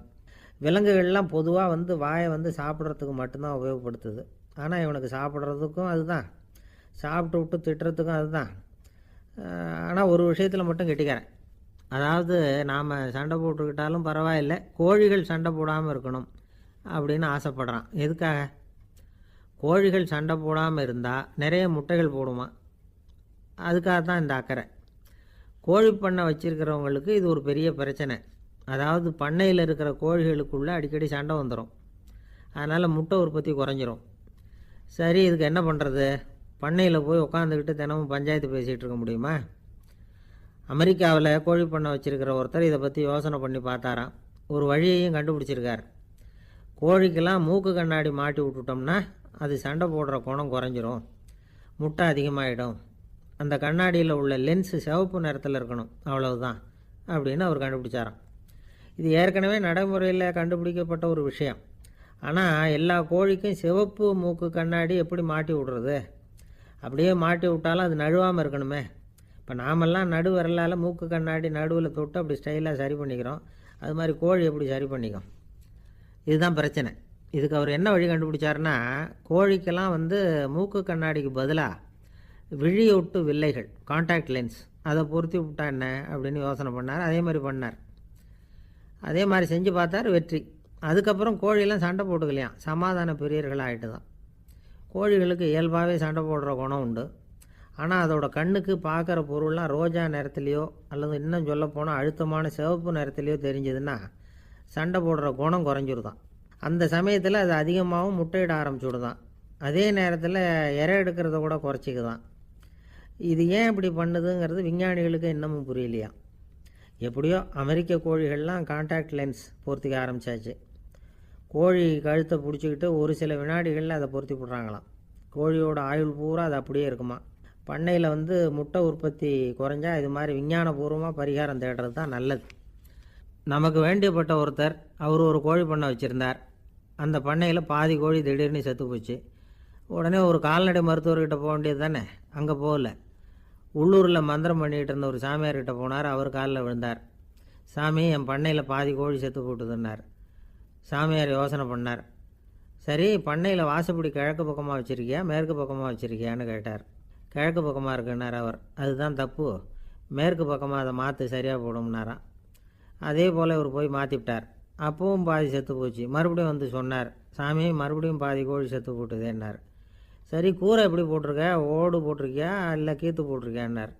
ஓடு போட்டிருக்கேன்னாராம் அவர். அதுதான் தப்பு, கீத்து போட்டுரும் சரியாக போடும்னாராம். சரின்னு போய் அதையும் மாற்றி பார்த்தார். மறுபடியும் போயிட்டுது, கோழி செத்து போச்சு. வந்தார். மறுபடியும் பாதி செத்து போச்சு சாமின்னு வந்தார். இவரும் யோசனையை மாற்றி மாற்றி சொல்லிகிட்டே இருக்கிறார். இப்படி அவரும் மாற்றி மாற்றி பார்த்தார். 6வது தடவையாக அவரை தேடிட்டு வந்தார். அந்த சமயத்தில் இவர் ரொம்ப தீவிரமாக யோசனை பண்ணி பார்த்துட்டு, அது சரிப்பா, நீயும் என்கிட்ட சளைக்காமல் வந்துக்கிட்டு இருக்கிற, நானும் யோசனை சொல்லிகிட்டு இருக்கேன். இப்போவும் வந்து உங்ககிட்ட சொல்கிறதுக்கு என்கிட்ட யோசனை நிறையா இருக்குது. ஆனால் சோதிக்கிறதுக்கு உங்ககிட்ட கோழி இல்லையே, என்ன பண்ணுறது அப்படின்னாராம் இவர். ஏதாவது ஒன்றை தேடி அடைஞ்சிடுறோம்னு வச்சுக்கோங்க, உடனே ஒரு அதிருப்தி வந்துடும். அதனால் வாழ்க்கைங்கிறது சலிப்பு நிறைந்தது அப்படிங்கிற எண்ணத்தை உண்டாக்கிக்கிறோம். ஒன்று அடைஞ்சதுக்கு அப்புறம் இன்னொன்று தேட ஆரம்பிச்சிருவோம். ஆக இந்த தேடல்ங்கிறது நாம் ஒன்று அடைஞ்சாலும் அடையாவிட்டாலும் தொடர்ந்து நடந்துக்கிட்டு தான் இருக்கும். இதுக்கு முடிவே கிடையாது. இந்த உண்மையை நாம் நல்லா புரிஞ்சுக்கணும் அப்படிங்கிறது பெரியவங்களுடைய கருத்து. ஏழையும் தேடுறான், பணக்காரனும் தேடுறான், நோயாளியும் தேடுறான், நோய் இல்லாதவனும் தேடுறான், அதிகாரம் உள்ளவனும் தேடுறான், அதிகாரம் இல்லாதவனும் தேடுறான், முட்டாளும் தேடுறான், அறிவாளியும் தேடுறான். ஆனால் யாரும் இதை தான் தேடி சாதிக்க போகிறோம், இதுதான் முடிவு அப்படின்னு திட்டவட்டமாக சொன்னதில்லை. ஒன்று அடைஞ்சதும் இன்னொன்று தேட ஆரம்பிச்சிடுறாங்க, அவ்வளோதான். அதாவது உங்களின் தேடுபவர் உங்கள் உள்ளே தான் இருக்கிறார், அவரை தேடி கண்டுபிடியுங்கள். இதுதான் ஞானிகள் நமக்கு சொல்லுகிற ஒரு ஆலோசனை. நம்மால் ஒருத்தன் ஜெயிலில் இருந்தான். இன்னொரு கைதி அவனை பார்த்து கேட்டான், ஏன்பா உன்னை பார்க்குறதுக்கு வெளியிலேருந்து யாருமே இங்கே வர்றது இல்லையே, உனக்கு சொந்தக்காரங்களே கிடையாதா அப்படின்னு கேட்டானான்.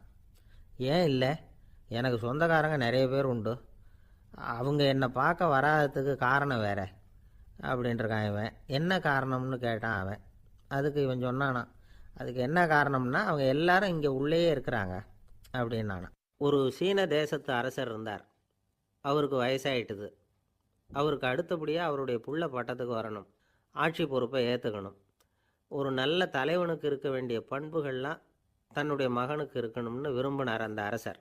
அதனால் இளவரசனை பக்கத்தில் இருந்த ஒரு குரு கிட்ட அனுப்புனார். இளவரசன் அவர்கிட்ட போய் சேர்ந்தான். அந்த குரு என்ன பண்ணார் தெரியுமா, இவனை பார்த்து சொன்னார், இதை பாருப்பா, நீ என்ன பண்ணுற, இப்போவே பக்கத்தில் இருக்கிற காட்டுக்கு போ, நடுக்காட்டில் போய் ஒரு இடத்துல உட்காந்துக்கோ, அங்கே என்னென்ன சத்தம்லாம் உன் காதில் விழுதுன்னு கவனித்து கேளு, உன் காதில் விழுந்த ஓசைகள் என்னென்னங்கிறத என்கிட்ட வந்து சொல்லு, அதுதான் எனக்கு தெரியணும், உனக்கு வேலையும் அதுதான் அப்படின்னு சொல்லி அனுப்பி வச்சுட்டார். இளவரசன் காட்டுக்கு போனான். குரு சொன்னபடியே ஒரு இடத்துல உட்காந்து கவனித்து கேட்டான். அதுக்கப்புறம் குருக்கிட்ட திரும்பி வந்தான். என்னென்ன சத்தம்லாம் கேட்ட அப்படின்னு கேட்டார் குரு. குருவே, காட்டில் நான் பறவைகள் சத்தம்லாம் கேட்டேன், மிருகங்களின் ஓசையையும் கேட்டேன், இதை தவிர இடி மின்னல் மழை இதுகளோட சத்தத்தையும் கேட்டேன் அப்படின்னா. குரு யோசனை பண்ணார், நீ இன்னமும் சரியாக கேட்கல, அதனால் மறுபடியும் காட்டுக்கு போ, கொஞ்ச நாள் தங்கியிருந்து கேட்டுட்டு வா அப்படின்னார். இளவரசனுக்கு ஒன்றும் புரியல. இருந்தாலும் குருவின் கட்டளையாச்சே, மறுக்க முடியுமா? உடனே அவன் மறுபடியும் காட்டுக்கு போனான். ஒரு இடத்துல உட்காந்தான். கொஞ்ச நேரம் உன்னிப்பாக கவனித்து கேட்டான். சில நாள் கழித்து குருக்கிட்ட திரும்பி வந்தான். குருவே, இந்த தடவை சில துல்லியமான சத்தங்களை எல்லாம் கேட்டான். தேனி பறக்கிற சத்தம், நீரோடையின் மெல்லிய ஓசை, இதெல்லாம் கேட்டேன்னா. குரு சிரித்தார். நீ மறுபடியும் காட்டுக்கு போ, இன்னும் சில நாள் அங்கே இரு, முழுமையாக கவனமாக கேட்டுக்கிட்டு வா அப்படின்னு சொல்லி அனுப்பி வச்சுட்டார். இளவரசனுக்கு குழப்பம் அதிகமாயிட்டுது. ஒன்றுமே புரியல. மறுபடியும் காட்டுக்கு போனான். மௌனமாக ஒரு இடத்துல உட்காந்துட்டான். அப்படியே தியானத்தில் ஆழ்ந்துட்டான். சில நாளில் அவனுக்கு இதுவரை கேட்காத ஓசைகள்லாம் கேட்க ஆரம்பிச்சிட்டுது.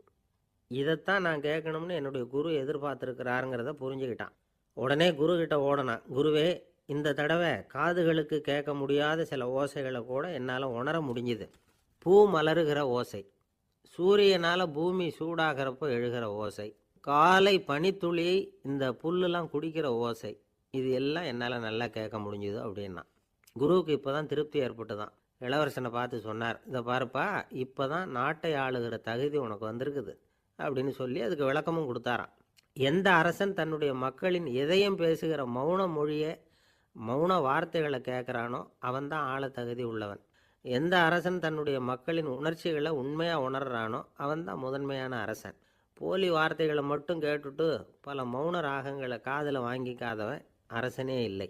எந்த நாட்டில் எப்போ ஒரு அரசன் தன்னுடைய மக்களின் உணர்ச்சிகளை கேட்க மறுக்கிறானோ அன்னையிலேருந்தே அந்த நாடு அழிய தொடங்குது அப்படின்னு அர்த்தம். இதுதான் அந்த குரு இளவரசனுக்கு போதிச்சது. வாயால் பேசுகிறத மட்டும் கேட்டு ஏமாறக்கூடாது, உணர்ச்சிகளையும் கேட்குறதுல தான் மனப்பக்குவம் உண்டாகும். மக்கள் உணர்ச்சிகளை புரிந்து கொள்ளாத அரசர்கள் நீடிச்சிருக்க முடியாது.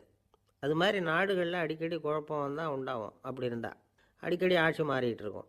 அப்படிப்பட்ட ஒரு தேசம், அங்கே ஒரு சிறைச்சாலையில் 3 கைதிகள் பேசிக்கிட்டு இருந்தாங்க. ஒருத்தன் சொன்னான், நான் இந்த நாட்டு ராஜாவை எதிர்த்து பேசிக்கிட்டு இருந்தேன், அதனால் என்னை பிடிச்சி கொண்டாந்து இங்கே போட்டுட்டாங்க அப்படின்னா ஒருத்தன். இன்னொருத்தன் சொன்னான், நான் இந்த நாட்டு ராஜாவை ஆதரித்து பேசிக்கிட்டு இருந்தேன், அதனால் என்னை பிடிச்சி கொண்டாந்து இங்கே தள்ளிவிட்டாங்க அப்படின்னா. அது சரி, நீ என்ன தப்பு பண்ண அப்படின்னு சொல்லி 3வது ஆளை பார்த்து இவங்க கேட்டாங்க. அதுக்கு அந்த ஆள் சொல்கிறான், நான் தான் இந்த நாட்டு ராஜா அப்படின்னானா. ஒரு ஆசாமி வேகமாக ஓடிக்கிட்டு இருந்தான். ஏன் இப்படி ஓடுறேன்னு கேட்டார் இன்னொருத்தர். அங்கே ஒரு ஆள் அடிபட்டு கிடக்கிறான், அதை பார்த்தேன், உடனே ஓடுறேன்னா. எங்கேன்னு கேட்டார். ஆஸ்பத்திரிக்குன்னா. ஒரு ஆள் அடிபட்டு கிடக்கிறத பார்த்தா உடனடியாக நாம் செய்ய வேண்டியது முதல் உதவி, அதுக்கப்புறம் தான் ஆஸ்பத்திரி. இன்றைக்கி விபத்துங்கிறது சர்வசாதாரணமாக நடந்துக்கிட்டு இருக்குது. வாகன விபத்து, வெடிகுண்டு விபத்து, தீ விபத்து, கட்டடம் சரியறது, பூகம்பம், இப்படி நிறைய நடக்குது. ஒரு விபத்தை பார்த்துட்டா நம்மளில் பல பேர் நமக்கு என்னத்துக்கு வம்புன்னு ஒதுங்கி போயிடுறதும் உண்டு. சில பேர் துணிஞ்சு கிட்ட போய் உதவி செய்கிறதும் உண்டு. அப்படி உதவி செய்ய நினைக்கிறவங்களுக்கு உபயோகப்படுற தகவல் இது. விபத்தில் காயமடைஞ்சவங்களை 3 பிரிவாக பிரிக்கலாமா. முதல் வகை கொஞ்சம் சீரியஸானது, உயிருக்கு உடனே ஆபத்து தரக்கூடியது. மூளை காயம், முகம், கழுத்து காயங்கள், இருதயம், நுரையீரல் காயங்கள், வயத்தில் உள்ளுறுப்பு காயங்கள், அதிகப்படியான இரத்தப்போக்கு, இதனால எல்லாம் பாதிக்கப்பட்டிருந்தால் அது முதல் வகை அப்படின்னு நாமளே மனசுக்குள்ளே முடிவு பண்ணிக்கணும். இவங்களுக்கெல்லாம் உடனடியாக முதல் உதவி கொடுக்கணும். தாமதப்படுத்தாமல் ஆஸ்பத்திரிக்கு கொண்டுகிட்டு போயிடணும். இப்படி கொஞ்சம் எச்சரிக்கையாக நடந்துக்கிட்டால் அவங்களில் பல பேரை காப்பாற்றி போடலாம். 2வது வகை எப்படின்னா, முதல் உதவி விரைவாக கிடைச்சா உயிர் பிழைக்கக்கூடிய மார்பு காயங்கள், கைகால் எலும்பு முறிவு, இடுப்பு முதுகெலும்பு காயம், சீரான இரத்த சேதம், இப்படிப்பட்டவங்களை 2வது வகையாக பிரிக்கணும். ஆபத்து இல்லாத சிராய்ப்புகள், சிறு காயங்கள், இரத்த உறைவுகள், இதனால் பாதிக்கப்படுறவங்க 3வது வகை. ஒருத்தர் தலையில் அடிபட்டு நினைவு விழுந்துட்டார்னு வச்சுங்க, அவருக்கு வாந்தி வர்றதுனால புறையேறி மூச்சு அடைப்பு உண்டாகும். இப்படி ஆகாமல் இருக்கிறதுக்காக தலையை ஒரு பக்கமாக சாய்ச்சி வைக்கலாம். நாடி துடிப்பையும் இதய துடிப்பையும் தொட்டு பார்க்கணும். அது குறைஞ்சிருந்தாலும் சரி, நின்று இருந்தாலும் சரி, அவர் மார்பை நிமிஷத்துக்கு 80 தடவை உள்ளங்கையால் அழுத்தி இதய துடிப்பை மீட்கிறதுக்கு உதவி பண்ணணும். கழுத்தில் காயம்பட்டாலும் ஆபத்து அதிகம். கழுத்துக்கு அடியில் ஒரு துண்டை மடித்து வைக்கலாம். 2 பக்கமும் சின்ன தலையணை அல்லது துணி மடிப்புகளை வச்சு கழுத்தை அதிகமாக அசையாமல் பார்த்துக்கலாம். முதுகெலும்பு முறிஞ்சிருக்குமோ அப்படிங்கிற சந்தேகம் இருந்ததுன்னா அவரை அதிகமாக அசைய விடக்கூடாது. அதிகமாக அசைஞ்சால் தண்டு இடத்துல பாதிப்பு ஏற்பட்டு கைகால் விளங்காமல் போயிடும். அவரை ஒரு கனமான போர்வை இல்லைன்னா பாயில் படுக்க வச்சு 4 பேர் மெதுவாக தூக்கி மருத்துவ உதவிக்கு அனுப்பி வைக்கலாம். கையெலும்பு முறிஞ்சிருந்தால் முறிஞ்ச பாகத்தை உடம்போடு சேர்த்து அசையாமல் கட்டி போடலாம். கால் எலும்பு முறிஞ்சிருந்தால் மற்ற காலோடு சேர்த்து கட்டி போடலாம். முறிஞ்ச பாகம் தொங்காமல் பார்த்துக்கணும், அப்போ தான் வீக்கம் உண்டாகாமல் இருக்கும். வெட்டு காயம், குண்டடிப்பட்ட காயம், இதிலெல்லாம் ரத்தப்போக்கு அதிகமாக இருக்கும். ரத்தம் வெளியேற ஆபத்து அதிகம். சுத்தமான துணியை பல மடிப்புகளை மடித்து காயத்தின் மேலே வச்சு அழுத்தமாக ஒரு 10 நிமிஷம் பிடிச்சிக்கணும். ரத்தம் நின்ன உடனே காயத்துக்கு கட்டு போடலாம். சில சமயம் காயம்பட்ட பாகத்தை உயரமாக தூக்கி பிடிச்சிக்கிட்டா தான் ரத்த கசிவு நிற்கும். இந்த விவரங்களையெல்லாம் கொஞ்சம் மனசில் வாங்கி வச்சுக்கிட்டோம்னா சமயத்தில் உதவும். ஏன்னா இந்த காலத்தில் விபத்து எந்த ரூபத்தில் எப்போ வரும்னு யூகிக்கவே முடியல. நண்பர் ஒருத்தர் சொன்னார், நேற்றுக்கு பாருங்கள் சார், என் கண்ணு முன்னாடியே ஒரு சின்ன விபத்து நடந்ததுன்னார். என்னன்னு விசாரித்தோம். ஒரு பஸ்ஸில் வந்துக்கிட்டு இருந்தேன். அந்த பஸ்ஸில் பின்பக்கம் படி ஓரமாக நின்றுக்கிட்டு இருந்த ஒருத்தர் ரோட்டில் விழுந்துட்டார். டிரைவர் அதை கவனிக்கலை, நிறுத்தாமல் அவர் பாட்டுக்கு போகிறாருன்னார். கண்டக்டர் உடனே விசில் கொடுத்து பஸ்ஸை நிறுத்த வேண்டியது தானே அப்படின்னோம். அதுதான் சார் முடியாமல் போச்சுன்னார் அவர். ஏன்னு கேட்டாங்க. தவறி கீழே விழுந்ததே அந்த கண்டக்டர் தான் சார் அப்படிங்கிறார். ஒரு நண்பர் அவர்கிட்ட பேசிக்கிட்டு இருந்தேன். மனித உறவுகள் பற்றி அவர் சொல்லிகிட்டு இருந்தார். அமெரிக்காவில் தந்தை மகன் உறவு எப்படி இருக்குது அப்படிங்கிறத விளக்கறதுக்கு அவர் ஒரு கதையை சொன்னார். ஒரு அப்பா பகல் பூராவும் அலுவலகத்தில் வேலை, ஓடி ஆடி உழைச்சிக்கிட்டு களைச்சி போய் ராத்திரி 10 மணிக்கு மேலே வீடு திரும்பினான். வீட்டு வாசலில் அவரோட மகன் காத்துக்கிட்டு இருக்கிறான். இன்னமும் தூங்கலை. அப்பாவை வாசல்லையே தடுத்து நிறுத்தி, அப்பா உனக்கு சம்பளம் எவ்வளவு அப்படின்னு கேட்குறான். ஏற்கனவே ஆஃபீஸ் பிரச்சனைகளால் அழுத்து போய் திரும்புகிற அப்பாவுக்கு கோவம் வந்துடுது.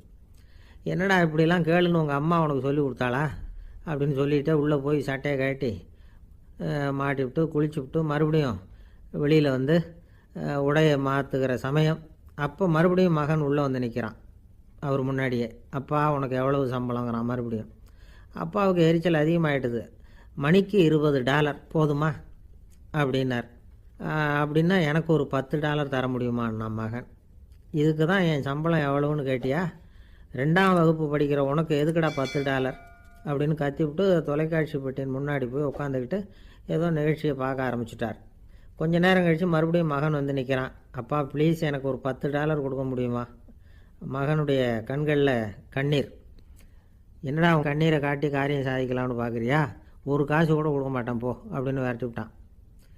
மகன் கண்ணீரை தொடச்சிக்கிட்டே கண்ணை தொடச்சிக்கிட்டு பேசாமல் போய் படுத்துக்கிட்டானா. கொஞ்ச நேரம் ஆச்சு. அப்பாவோட கோபம் கொஞ்சம் கொஞ்சமாக குறைஞ்சிது. பிள்ளைகிட்ட கோபமாக கத்துனது தப்பு தாங்கிறது புரிஞ்சுது அவனுக்கு. எழுந்திரிச்சு போனான், படுக்கை இறக்கி போனான். மகனை பார்த்தான்.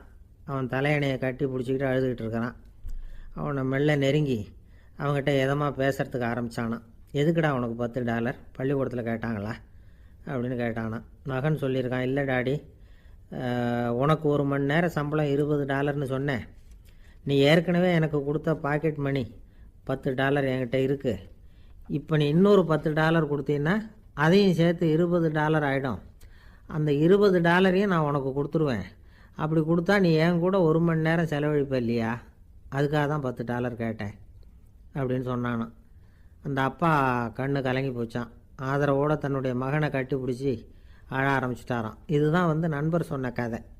அமெரிக்கா மட்டும் இல்லை, உலகம் பூராவும் இன்றைக்கி மனித உறவுகள் இப்படி தான் மாறிக்கிட்டு இருக்கு. பெரியவர்கள் அறிவுரை என்ன தெரியுமா? உங்கள் குழந்தைகளிடமிருந்து குழந்தை பருவத்தை பிரித்து விடாதீர்கள் அப்படிங்கிறது தான். அதாவது இன்றைய குழந்தைகள் தங்கள் பிருந்தாவனத்தை இழந்து விடுகிறார்கள் அப்படிங்கிறது அவங்களுடைய கருத்து. இந்த நிலைக்கு நாம் காரணமாக இருந்துடக்கூடாது. குழந்தைகளோட விளையாடுவோம், குடும்பத்தோடு உறவாடுவோம் அப்படிங்கிறது தான் நம்முடைய நோக்கமாக இருக்கணும். இன்றைய உறவு முறைக்கு இன்னொரு உதாரணம் சொல்லுவாங்க. ஒருத்தர் வந்தாராம். அவர் பக்கத்தில் ஒரு சின்ன பையன். நாம் அவரை விசாரிக்கிறோம், யார் இந்த பையன் அப்படின்னா அவர் சொல்கிறார், இவன் எனக்கு தூரத்து உறவு அப்படின்னாராம். இந்த தூரத்து உறவுன்னா எப்படின்னு இருக்கான். இதுக்கு அவன் சொல்லியிருக்கிறான், இவன் எங்கள் அப்பாவுக்கு 8வது புள்ளை அப்படின்னானான். ஒரு ஊரில் ஒரு பெரிய ஞானி இருந்தார். அவர் படுக்கையில் இருந்தார். இன்னும் கொஞ்சம் நேரம்தான் அவர் இந்த உலகத்தில் இருக்க போகிறார். அவரை சுற்றி ஏகப்பட்ட கூட்டம். ஏற்கனவே அவருடைய உபதேசங்களை கேட்டவங்க பல பேர் அவரை சுற்றி நிற்கிறாங்க. அந்த ஞானி மெதுவாக கண்ணை திறந்து பார்க்குறார். எல்லாரும் அவருடைய கடைசி வார்த்தையை கேட்கறதுக்காக அவளோட காத்துக்கிட்டு இருக்கிறாங்க. அந்த ஞானி மெதுவாக பேச ஆரம்பித்தார். நான் என்னுடைய வாழ்நாள் பூராவும் உங்களுக்கு நிறைய போதனைகள் சொல்லிக்கிட்டு இருக்கிறேன். பேரானந்தம், மகிழ்ச்சி, தியானத்தன்மை இதை பற்றியெல்லாம் சொல்லியிருக்கிறேன். இப்போ நான் வேறு ஒரு கரைக்கு போய்கிட்டு இருக்கிறேன். நான் இனிமேல் இந்த கரையில் இருக்க மாட்டேன். நீங்கள் நான் சொன்னதையெல்லாம் கேட்டீங்க, ஆனால் எதையும் நீங்கள் நடைமுறைப்படுத்தி பார்க்கல. எல்லாம் கேட்டதோடு சரி, அதோடு விட்டுவிட்டீங்க. அப்புறம் அதை தள்ளி போட்டுக்கிட்டே வந்துட்டீங்க. மேலும் அதை தள்ளி போடுறதுல எந்த பிரயோஜனமும் கிடையாது. இப்போ நான் போய்கிட்டு இருக்கிறேன். உங்களில் யாராவது என்னோட வர்றதுக்கு தயாரா அப்படின்னு கேட்டார். அவ்வளவுதான். யாரும் வாயை திறக்கலை. ஒரே மௌனம், சத்தமே இல்லை. ஒருத்தர் பார்த்துக்கிட்டே நிற்கிறாங்க. அந்த கூட்டத்தில் ஒரு ஆள் அந்த ஞானி கூடவே 40 வருஷத்துக்கு மேலே இருந்திருக்கிறான். அவனும் வாயை திறக்காமல் இன்னொருத்தன் முகத்தை பார்த்துக்கிட்டே நிற்கிறான். இந்த சமயத்தில் பின்னாடி நின்றுக்கிட்டு இருந்த ஒருத்தன் கையை தூக்கினான். ஞானி அவனை பார்த்தார். சரி, ஒருத்தனுக்காவது நம்மோட வர்றதுக்கு தைரியம் இருக்குது அப்படின்னு நினச்சார். ஆனால் அந்த ஆள் என்ன சொன்னான் தெரியுமா? ஐயா, நீங்கள் கேட்குறப்போ நான் உடனே எழுந்திருக்கல, கையை மட்டும்தான் தூக்கினேன். என்ன காரணம்னா, நான் எப்படி அடுத்த கரைக்கு சேர்றதுங்கிறது தெரிஞ்சுக்கிறதுக்காக தான். அந்த விவரத்தை மட்டும் இப்போ உங்ககிட்ட இருந்து நான் தெரிஞ்சுக்க ஆசைப்பட்றேன். ஏன்னா இப்போ நான் உங்கள் கூட வர்றதுக்கு தயாராக இல்லை. எவ்வளவோ காரியங்களை நான் இன்னும் இங்கே முடிக்க வேண்டியிருக்குது. வீட்டுக்கு ஒரு விருந்தினர் வந்திருக்கிறார், என்னுடைய இளைய மகனுக்கு கல்யாணம் பண்ணி வைக்கணும். அதனால் இன்றைக்கி உங்கள் கூட வர முடியாது. அது மட்டும் இல்லை, இப்போ உங்கள் கூட அடுத்த கரைக்கு வந்தால் திரும்பி வர முடியாதுன்னு வேறு சொல்கிறீங்க. அதனால் இப்போ நான் வரல. இன்னொரு நாள் நிச்சயமாக நான் வர்றேங்க, வந்து உங்களை சந்திக்கிறேன். அதனால் இப்போ நீங்கள் இன்னொரு தடவை எங்களுக்கு விளக்கமாக சொல்லணும். ஏற்கனவே பல தடவை சொல்லியிருக்கிறீங்க. தயவு பண்ணி இப்போ ஒரு தடவை சொன்னீங்கன்னா சௌகரியமாக இருக்கும். அந்த அடுத்த கரையை அடையிறது எப்படி, இப்போ ஒரு தடவை அதை விளக்கமாக சொல்லிட்டிங்கன்னா நல்லா ஞாபகப்படுத்திக்குவேன். அது சரியான சமயம் வர்றப்போ இது எனக்கு உதவியாக இருக்கும் அப்படின்னு நானா. ஆனால் உண்மை என்ன தெரியுமா, அந்த சரியான சமயம் வரவே இல்லை அப்படிங்கிறது தான் உண்மை. இப்படி அந்த கதை முடியும். இந்த கதை அந்த ஒரு ஆளுக்கு மட்டும் இல்லை, கிட்டத்தட்ட எல்லாருக்குமே அது பொருந்தும் அப்படிங்கிறாங்க விவரம் தெரிஞ்சவங்க. எல்லாருமே அந்த சரியான தருணத்துக்காக தான் காத்துக்கிட்டு இருக்கிறாங்களாம். அதுக்காக ஜோசியம் பார்க்குறாங்க, கைரேகை பார்க்குறாங்க, நாளைக்கு என்ன நடக்குங்கிற ஆவலில் எல்லாரும் காத்துக்கிட்டு இருக்கிறாங்க. ஆனால் அந்த ஒரு நாள் ஒருபோதும் வரப்போகிறதில்ல. நீங்கள் தள்ளி போடுறதுக்காக பல அர்த்தமில்லாத காரணங்களை தேடுறீங்க அப்படிங்கிறார் ஒரு ஞானி. காத்திருக்கிறதுலேயே நம்ம காலம் ஓடி போயிடுது. ஏன்னா இன்றைக்கி நாம் சிந்திக்கிறது நாளைக்கு நாம் சிந்திக்கிறது இல்லை. ஒவ்வொரு நாளும் ஒவ்வொரு மாதிரி போயிடுது. நாளைக்கு மறுநாளை பற்றியே சிந்திக்கிறோம். இப்படியே அது பாட்டுக்கு போயிடும். கரையை தொட்டு பார்க்குறது எப்போ, இதுதான் கேள்வி. நமக்கு வேண்டியப்பட்ட ஒருத்தர் ஒரு ரயில்வே பிளாட்ஃபாரத்தில் நின்றுட்டு இருக்கிறார். அங்கே இருக்கிறவங்ககிட்ட கேட்குறாராம், விசாரிக்கிறார், ஏங்க கிழக்க போகிற ரயில் போயிட்டுதுங்களான்னாராம். போயிட்டுதுன்னு இருக்கிறாங்க. கொஞ்ச நேரம் கழித்து ஏங்க மேற்க போகிற ரயில் போயிட்டுதுங்களான்னு கேட்டிருக்காரு. போயிட்டுதுங்களான்ட்ருக்காங்க. அப்புறம் கொஞ்சம் நேரம் கழித்து மறுபடியும் ஏங்க 10:30 மணி வண்டி போயிட்டுதான்னு கேட்டிருக்காரு. தொடர்ந்து காலையிலேருந்து சாயந்தரம் வரைக்கும் இப்படி ஒரே இடத்துல நின்றுட்டு கேட்டுக்கிட்டே இருக்கிறார். இதை பார்த்துக்கிட்டு இருந்த ஒருத்தர் அவர்கிட்ட ஏங்க நீங்கள் எங்கே போகணும் அப்படின்னு கேட்டாராம். இவர் மெதுவாக சொன்னாராம், இந்த ரயில்வே லைனை தாண்டி அந்த பக்கம் போகணும் அப்படின்னாராம். நம்பிக்கை இல்லைன்னா இந்த உலகத்தில் நாம் நடமாடவே முடியாது. அவநம்பிக்கையோடு இருந்துக்கிட்டு இருந்தால் என்றைக்கும் அவஸ்தை தான். நாம் நம்புறது நடக்குதோ இல்லையோ அது வேறு விஷயம். ஆனால் எதையும் நம்பி தான் நாம் அடி வைக்க வேண்டியிருக்கு. வேறு ஒன்றும் வேணாம், ஒரு லாட்ரி சீட்டு வாங்குகிறோம், அது எங்கே நமக்கு விழப்போகுது அப்படிங்கிற அவநம்பிக்கையோடவா வாங்குகிறோம். பரிசு நமக்கு தான் அப்படிங்கிற நம்பிக்கை உள்ளூர இருக்கிறதுனால தான் அதை வாங்குகிறோம். இருந்தாலும் முடிவு வேறு மாதிரி ஆகிடுது. அதுக்காக மனசு சோர்ந்து போகிறதில்ல, அடுத்த மாதமும் சீட்டு வாங்குகிறோம். இந்த நம்பிக்கை தான் மனித வாழ்க்கைக்கு ஆதாரம். ஒரு கடையில் போய் டீ சாப்பிட்றீங்க, அந்த டீ நல்ல டீ தானா, அதில் விஷம் கலந்துருக்குமா அப்படிங்கிற சந்தேகம் வந்துட்டுதுன்னு வச்சுங்க. அதுக்கப்புறம் அதை எப்படி நீங்கள் சாப்பிட முடியும்? நம்பி தான் சாப்பிட்ணும். ரயில் ஒழுங்காக போய் சேருங்கிற நம்பிக்கை இருக்கிறதுனால தான் அதில் ஏறி உட்காடுறோம். லெட்டர் ஒழுங்காக போய் சேருங்கிற நம்பிக்கை இருக்கிறதுனால தான் பெட்டியில் போடுறோம். சரி, நம்ம கதையெல்லாம் நம்மளோட இருக்கட்டும். மனித நம்பிக்கை எந்த அளவுக்கு உறுதியாகவும் அறிவுபூர்வமாகவும் இருக்கணுங்கிறதுக்கு அலெக்சாண்டர் வாழ்க்கையில் நடந்த ஒரு சம்பவத்தை உதாரணமாக சொல்லலாம். இந்த உலகத்தையே ஜெயிக்கணும்னு புறப்பட்டார் அலெக்சாண்டர். ஒரு கட்டத்தில் அவர் சிட்னஸ் நதி கரைக்கு சேர்ந்தார். அந்த சமயத்தில் அவருக்கு கடுமையான நோய் வந்துட்டுது. அவர் கூடவே வந்திருந்த கிரேக்க வைத்தியர்கள் என்னென்னமோ முயற்சியெல்லாம் பண்ணி பார்த்தாங்க. இருந்தாலும் அலெக்சாண்டருக்கு வந்திருக்கிறது என்ன நோய்ங்கிறத அவங்களால கண்டுபிடிக்க முடியல. ஏன்னா அந்த பகுதியில் உள்ளவங்களுக்கு மட்டுமே அதிகமாக வரக்கூடிய ஒரு வினோதமான நோயாக இருந்தது அது. ஆனால் அவர் இருக்கிற இடம் எதிரியோட இடம், பாரசீக மன்னனோட ஆளுகைக்கு உட்பட்ட இடம். என்ன பண்ணுறது அப்படின்னு எல்லாரும் யோசனை பண்ணாங்க. பாரசீக மன்னனோட அரண்மனையில் இருக்கிற வைத்தியர் வந்தால் இந்த நோயை குணப்படுத்தி விடுவார் அப்படின்னு சொன்னாங்க. இருந்தாலும் எதிரியோட நாட்டில் இருக்கிற வைத்தியரை கூப்பிட்டு எப்படி நம்பி வைத்தியம் பார்க்க சொல்கிறது அப்படின்னு சொல்லி எல்லோரும் தயங்கினாங்க. ஆனால் அலெக்சாண்டர் தயங்கலை. பரவாயில்ல, அழைச்சிட்டு வாங்கன்னு விட்டார். உடனே அவரை போய் அழைச்சிட்டு வந்துட்டாங்க. அவர் வந்தார். அலெக்சாண்டர் உடம்பை பரிசோதனை பண்ணி பார்த்தார். சரி, இதை குணப்படுத்தி விடலாம், பயப்பட வேண்டியதில்லை. ஆனால் இதுக்கு ஒரு மூலிகை ரசம் தயார் பண்ணி கொடுக்கணும்.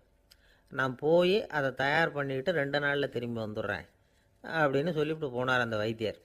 அதே மாதிரி 2 நாளில் திரும்பி வந்தார் மூலிகை ரசத்தோட. இதுக்கு இடையில் அலெக்சாண்டரோட தளபதிகளில் ஒருத்தர் ரகசியமாக ஒரு எச்சரிக்கை கடிதம் கொடுத்து அனுப்பியிருக்கிறான். அதை வாங்கி என்ன விஷயம்னு பார்த்தார். இப்போ உங்ககிட்ட வந்திருக்கிற எதிரி நாட்டு வைத்தியரை நம்பாதீங்கோ, அவன் கொண்டுகிட்டு வந்திருக்கிற மூலிகை ரசத்தில் விஷம் கலந்துருக்குது அப்படின்னு அதில் எழுதியிருக்கு. அதை பார்த்தார் அலெக்சாண்டர். இருந்தாலும் கொஞ்சம் கூட அலட்டிக்கலை. வைத்தியர் கொடுத்த மருந்தை வாங்கி கடகடன்னு குடிச்சுட்டார். குடிச்சுட்டு அதுக்கப்புறம் அந்த கடிதத்தில் இருந்த விஷயத்தை அந்த வைத்தியர்கிட்ட சொன்னார். வைத்தியர் திகைச்சு போயிட்டார். தன் மேலே அலெக்சாண்டர் வச்சிருக்கிற நம்பிக்கையை பார்த்து அவருக்கு ரொம்ப வியப்பு. வைத்தியர் உண்மையிலேயே நல்ல மருந்து தான் கொண்டுகிட்டு கொடுத்துருக்கிறார், அதில் விஷம்லாம் எதுவும் கலக்கலை. அதுக்கப்புறம் அலெக்சாண்டர் அந்த வைத்தியரை பார்த்து சொன்னாராம், நம்பிக்கைங்கிற அச்சாணியை ஆதாரமாக வச்சுக்கிட்டு தான் இந்த உலகம் சுற்றிக்கிட்டு இருக்குது. எனக்கு எதிரியாக இருந்தாலும் பாரசீக மன்னர் ரொம்ப பெரியவர். அப்பேற்பட்ட மன்னருடைய அரண்மனை வைத்தியர் தொழில் நேர்மை இல்லாதவராக இருக்க மாட்டார். அப்படி இருந்தால் அவரை அரண்மனை வைத்தியராக வச்சிருக்கவே மாட்டாங்க அப்படின்னு நம்பினேன். என்னுடைய நம்பிக்கை வீண் போகலை அப்படின்னாராம். இதுதான் மானுட நம்பிக்கைங்கிறது. இந்த காலத்துலேயும் இது மாதிரி இந்த மானுட நம்பிக்கையை ரொம்பவும் சாமர்த்தியமாக கையாளுகிற கெட்டிக்காரங்க சில பேர் இருக்கிறாங்க. இந்த காலத்து குரு, அவருக்கு ஒரு சிஷ்யன். குரு முன்னாடி அந்த சிஷ்யன் ரொம்ப பணிவாக நின்று, குருவே, உங்கள் கையால் விஷத்தை கொடுத்தாலும் அதை வாங்கி மடமடன்னு குடிச்சிருவேன் அப்படின்னா. உன்னுடைய குரு பக்தியை மெச்சினேன் அப்படின்னார் குரு. அதுக்கு அந்த சிஷ்யன், அப்படி இல்லை குருவே, உங்ககிட்ட சிஷ்யனாக இருக்கிறத விட உங்கள் கையால் விஷத்தை வாங்கி குடிச்சு விடுறது ரொம்ப நல்லது, அதனால தான் அப்படி சொன்னேன் அப்படின்னா. ஒரு தீக்குச்சி தீப்பெட்டியை பார்த்து கேட்டுதான், நாம் 2 பேரும் தானே உரசிக்கிறோம், ஆனால் நான் மட்டும் தீ பிடிச்சி எரிஞ்சு போகிறேன், நீ அப்படியே இருக்கிறியே அப்படின்னு தான். அதுக்கு தீப்பெட்டி சொல்லியிருக்குது, உனக்கு தலையில் கணம் இருக்குது அதனால் அழிஞ்சு போகிற அப்படின்னு தான். எப்படி இருக்கு பாருங்கள் இந்த பதில். தலையில் கணம் உள்ளவங்க யாருமே சரியாக இருக்க முடியாது. எவ்வளவு பெரியவங்களாக இருந்தாலும் சரி, ரொம்ப கஷ்டம்தான் அது. கர்வங்கிறது கூடவே கூடாது. இதை விளக்கிறதுக்கு மகான் ஒருத்தர் ஒரு சம்பவத்தை சொல்கிறார். அர்ஜுனன் தீர்த்த யாத்திரை பண்ணானா. அப்போது தென்னிந்தியாவுக்கு வந்திருக்கிறான். ராமேஸ்வரத்துக்கு போனப்போ அங்கே இலங்கைக்கு கல்லுலாம் அடுக்கி போடப்பட்டிருந்த பாலத்தை பார்த்தானா. ஒரு சின்ன குரங்கு அதுக்கு பக்கத்தில் விளையாடிக்கிட்டு இருந்திருக்கு. அதை பார்த்துட்டு அர்ஜுனன் சிரிச்சிருக்கான். ஏன் சிரிக்கிறேன்னு கேட்டிருக்கு அந்த குரங்கு. ராமன் மிகச்சிறந்த வில் வீரன். அப்படி இருக்கிறப்போ அவன் இலங்கைக்கு அம்புகளாலேயே ஒரு பாலம் கட்டியிருக்கலாம். அதை விட்டுட்டு போயும் உன்ன மாதிரி குரங்குகளை துணையாக வச்சுக்கிட்டு இப்படி ஒரு கருங்கல் பாலத்தை கட்டியிருக்கிறானே அப்படின்னு நானா. அம்புகளால் பாலம் கட்ட முடியுமா அப்படின்னு கேட்டுதான் குரங்கு. ஏன் முடியாது, என்னால் முடியுமேன்னு இருக்கான் அர்ஜுனன். அம்பால் பாலம் கட்டலாம், இருந்தாலும் என்ன மாதிரி குரங்குகள் ஏறி நடந்தா அது தாங்குமா? அதனால தான் ராமர் கருங்கல் பாலமே கட்டினார் அப்படின்றது குரங்கு சொல்லிச்சான். அப்படியே சொல்கிற, நான் வேணும்னா இப்போ அம்புகளாலேயே ஒரு பாலத்தை கட்டுறேன், நீ அது மேலே ஏறி நடந்து பார். பாலம் விழுந்துட்டுதுன்னா நான் தீ மூட்டி அதில் குதித்து உயிர் தியாகம் பண்ணி விட்றேன் அப்படின்னு நான் ரொம்ப கோபமாக. உடனே அந்த சின்ன குரங்கு பெரிய உருவம் எடுத்துட்டு தான் கையில் கதையோடு அர்ஜுனன் முன்னாடி நிற்கிறான் அனுமன். பார்த்தா, என்னுடைய தலைவர் ராமரையா இழிவாக பேசுகிற, நீ இப்போ பாலம் கட்டு, நான் என்னுடைய பலத்தை காட்டுறேன் அப்படின்னு அனுமன். அர்ஜுனன் தன்னுடைய காண்டிபத்தை எடுக்கிறான், சரமாரியாக அம்புகளை விடுறான். அதெல்லாம் ஒன்றோட ஒன்று கோத்துக்கிட்டு அப்படியே பாலம் மாதிரி நிற்கிது. அர்ஜுனன் தலை நிமிர்ந்து நின்னான். அனுமன் உயர கிளம்பி அங்கேருந்து பாலத்தில் பொத்துன்னு இறங்கினான். பாலம் அப்படியே நொறுங்கி போச்சு தூள் தூளாக. என்ன அர்ஜுனா, இப்போ என்ன செய்ய போகிற அப்படின்னா ஏளனமா. அர்ஜுனன் தலையை தொங்க போட்டுக்கிட்டான். சொன்னபடி தீ மூட்டி அதில் குதிக்கிறதுக்காக 3 தடவை சுற்றி வந்தான். அப்போது கிருஷ்ணர் அங்கே வந்தார். என்ன அர்ஜுனா, என்ன நடக்குது, என்ன இது அப்படின்னு ஒன்றும் தெரியாத மாதிரி கேட்டார். அர்ஜுனன் வாயை திறக்கிறதுக்கு முன்னாடி அனுமன் வாயை திறந்தான், நடந்ததை சொன்னான். அர்ஜுனன் சவால் விட்டபடி உயிர் திறந்தே ஆகணும்னா அனுமன். கிருஷ்ணர் யோசனை பண்ணார். நல்லது, இந்த சவால் விட்டதுக்கும் நடந்ததுக்கும் யார் சாட்சி? பெரிய ஒருத்தரை சாட்சியாக வச்சுக்கிட்டல்லவா நீங்கள் இந்த போட்டியை நடத்தியிருக்கணும் அப்படின்னார். அதனால் என்ன, இப்போ மறுபடியும் அந்த போட்டியை நடத்திவிட்டா போச்சு, என்னால் அந்த அம்பு பாலத்தை நொறுக்க முடியாதா அப்படின்னு அனுமன். சரி, இப்போ மறுபடியும் அது நடக்கட்டும்னார் கிருஷ்ணர். அர்ஜுனன் அம்பு பாலம் அமைச்சான். அனுமன் ஏறி குதிச்சான். பாலம் அசைஞ்சு கொடுக்கவே இல்லை, அவ்வளோ உறுதியாக இருக்குது. இப்போ அனுமன் தலையை குனிஞ்சிக்கிட்டான். அர்ஜுனன் நன்றியோடு நிமிர்ந்து பார்த்தான். கிருஷ்ணருடைய தோள்கள்லேயும் முதுகள்லேயும் ரத்தம். என்ன சுவாமி, என்ன நடந்ததுன்னு நான் பதறி போய், உன் அம்பு பாலத்தை நான் தான் முட்டு கொடுத்து தாங்கிக்கிட்டு இருந்தேன். அனுமன் குதித்தப்போ என் மேலே ஏற்பட்ட காயங்கள் இவை. பின்ன உன்னுடைய அம்பு பலத்தினாலேயா பாலம் நின்றுதுன்னு நினைக்கிற அப்படின்னாராம். முதல்ல அர்ஜுனன் அப்புறம் அனுமன் 2 பேருக்குமே கர்வ பங்கம் ஆகிட்டு தான். அதாவது அவங்கக்கிட்ட இருந்த கர்வம் போயிட்டுது. யாராக இருந்தாலும் கர்வம் கூடாதுங்கிறத இதிலேருந்து நாம் புரிஞ்சுக்கணும். இந்த காலத்தில் நாமெல்லாம் எந்த விஷயத்துக்கெல்லாம் கர்வப்பட்டுக்கிட்டு இருக்கோம் தெரியுமா? 2 பெண்கள் தங்களுடைய கணவன்மார்களை பற்றி ரொம்ப பெருமையாக பேசிக்கிட்டாங்களாம். அதில் ஒரு அம்மா சொல்லியிருக்கு, என் வீட்டுக்காரர்கிட்ட எந்த சப்ஜெக்ட் கொடுத்தாலும் சரி அந்த விஷயத்தை பற்றி அழகாக 1 மணி நேரம் பேசுவார் அப்படின்னாங்களாம். உடனே இன்னொரு அம்மா, அது என்ன பிரமாதம், என் வீட்டுக்காரருக்கு சப்ஜெக்டே தேவையில்லை, விஷயமே இல்லாமல் நாள் பூரா பேசிக்கிட்டு இருப்பார் அப்படின்னாங்களாம். ஒரு காடு, நல்ல மரம்லாம் செழிச்சு இருந்தது. அப்படிப்பட்ட காட்டில் ஒரு சாது இருந்தார். அவர் எப்படின்னா எப்பவும் ஒரு மரத்தடியில் உட்காந்துருப்பார். ஏன்னா அவருடைய இருப்பிடமே அதுதான். அவர் என்ன பண்ணுவார், 3 கல் வச்சுருந்தார். செங்கல் மாதிரி இருக்கும், ஆனால் அதை விட கொஞ்சம் பெருசாக இருக்கும். எதுக்கு அந்த 3 கல்லுன்னா அதுதான் அவருடைய படுக்கை. அதாவது தூங்குறப்ப ஒரு கல்லை தலைக்கு கீழே வச்சுக்குவார், இன்னொரு கல்லை இடுப்புக்கு கீழே வச்சுக்குவார், இன்னொரு கல்லை காலுக்கு கீழே வச்சுக்குவார். உடம்பை வந்து அப்படியே ஒரு தகட்டால் மூடிக்குவார், அப்படியே தூங்கி போடுவார். மழை பெய்யுதுன்னு வச்சுங்க, அவர் உடம்பு வந்து 3 கல் மேலே இருக்குதா, அதனால் தண்ணி வந்து அடியில் ஓடி போடும், உடம்பு நனையாது. மேலே தகடு இருக்கிறதுனால மழையும் உடம்புல படாது. அவர் தூக்கமும் கெடாது, நிம்மதியாக தூங்குவார். பகலில் அந்த 3 கல்லையும் ஒரு சேர ஒரு அடுப்பு மாதிரி வச்சு அது மேலே உட்காந்துக்குவார். அதனால் பாம்பு பூச்சி எதுவும் அவரை வந்து தொந்தரவு பண்ணுறதில்ல, அது பாட்டுக்கு நடந்து போயிடும். அவர் பாட்டுக்கு நிம்மதியாக இருப்பார். யாராவது எதையாவது கொண்டுகிட்டு வந்து கொடுத்தா அதை வாங்கி சாப்பிடுவார், அவ்வளவுதான். ஒரு நாள் அந்த நாட்டு அரசன் காட்டுக்கு வேட்டையாட வந்தான். அந்த வழியாக வந்தப்போ இந்த சாது படுத்துருக்கிறத பார்த்தான், பரிதாபப்பட்டான். ஐயோ பாவம், இவர் இப்படி இந்த கல் மேலே உடம்ப வச்சுக்கிட்டு தூங்குறாரே, என்ன பாடுபடுவார், இவரை நாம் வந்து அரண்மனைக்கு அழைச்சிட்டு போய் சுகமாக நிம்மதியாக இருக்கிறதுக்கு வழி செஞ்சு கொடுப்போம், அது ரொம்ப நல்லாயிருக்கும் அப்படின்னு நினச்சான்.